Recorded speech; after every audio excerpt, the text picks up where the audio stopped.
কিছু চেঞ্জ হয়েছে। হ্যাঁ, কিছু তো চেঞ্জ হয়েছে এই ফ্রেন্ডশিপে, আর না হয় আমার মধ্যে। না, হয়তো ওর মধ্যেই কিছু একটা চেঞ্জ হয়েছে।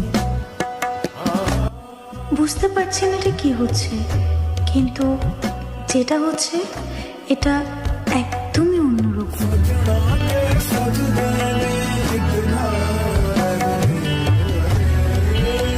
তখন যেন সে আমার পছন্দের সব কিছু আমার থেকেও বেশি জানতে পারছে।